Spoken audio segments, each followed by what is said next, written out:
Let us go then, you and I, when the evening is spread out against the sky like a patient etherized upon a table.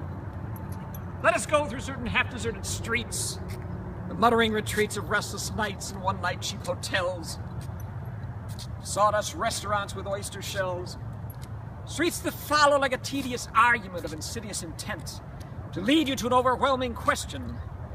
Oh, do not ask, what is it? Let us go and make our visit.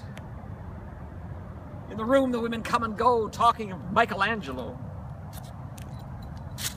The yellow fog that rubs its back upon the window panes, the yellow smoke that rubbed its muzzle on the window panes, licked its tongue into the corners of the evening, lingered upon the pools that stand in drains, let fall upon its back the soot that falls from chimneys, slipped by the terrace, made a sudden leap, and seeing it was a soft October night, curled once about the house and fell asleep. And indeed there will be time for the yellow smoke that slides along the street, rubbing its back upon the window panes. There will be time to prepare a face to meet the faces that you meet. Time to murder and create. Time for all the works and days of hands that lift and drop a question on your plate. Time for you and time for me and time yet for 100 indecisions and 100 visions and revisions before the taking of a toast and tea. In the room, the women come and go, talking of Michelangelo. And indeed, there will be time to wonder, do I dare and do I dare? Time to turn back and descend the stair. With a bald spot in the middle of my hair, they will say, how his hair is growing thin. My morning coat, my collar mounted firmly to the chin, my necktie rich and modest but asserted by a simple pin. They will say, but how his arms and legs are thin. Do I dare disturb the universe? In a minute there is time for decisions and revisions which a minute will reverse. For I have known them all already, known them all. Known the evenings, mornings, afternoons. I've measured out my life with coffee spoons. I know their voices dying with a dying fall beneath the music from a farther room. So how should I presume? And I have known the eyes already, known them all. Eyes that fix you with a formulated phrase, and when I am formulated, sprawling on a pin, when I'm pinned and wriggling on the wall, then how should I begin to spit out all the butt ends of my days and ways? And how should I presume? And I have known the arms already, known them all. Arms that are braceleted, white and bare, in the lamplight down with the light brown hair.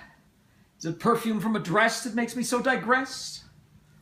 Arms that lie along a table or wrap about a shawl. And should I then presume? And how should I begin? Shall I say, I have gone at dusk through narrow streets and watched the smoke that rises from the pipes of lonely men in shirt sleeves leaning out of windows? I should have been a pair of ragged claws scuttling across the floor of silent seas.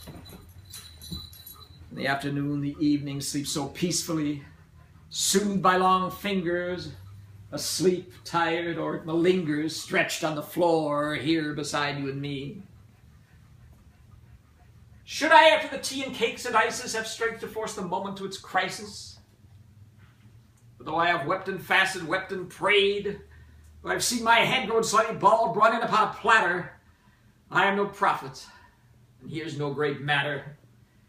I've seen the moment of my greatness flicker. I've seen the eternal footman hold my coat and snicker. And in short, I was afraid.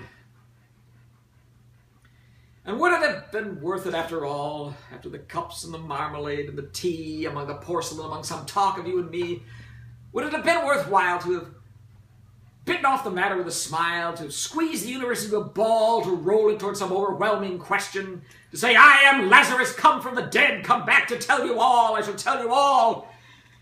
If one, settling a pillow by her head, should say, that is not what I meant at all, that is not it at all. And would it have been worth it after all? Would it have been worthwhile? after the sunsets and the dooryards and the sprinkled sheets, after the novels, after the teacups, after the skirts that trail along the floor, and this and so much more. It's impossible to say just what I mean, but as if a magic lantern threw the nerves in patterns on the screen. Would it have been worthwhile if one, selling a pillow or throwing off a shawl and turning toward the window, should say, "That is not it at all, that is not what I meant at all. No, I am not Prince Hamlet, nor was meant to be. I'm an attendant lord, one that will do to swell up progress, start a scene or two. Deferential, glad to be of use. Politic, cautious, meticulous, full of high sentence, but a bit obtuse. At times, indeed, almost ridiculous. Almost, at times, a fool. I grow old, I shall wear the bottoms of my trousers rolled. Shall I part my hair behind? Do I dare to eat a peach? I shall wear white flannel trousers and walk along the beach. I've heard the mermaids singing each to each. I do not think that they will sing to me. I've seen them riding seaward on the waves, combing the white hair of the waves blown back when the wind blows the water white and black. We've lingered in the chambers of the sea, with sea maids wreathed with seaweed red and brown, till human voices wake us and we drown.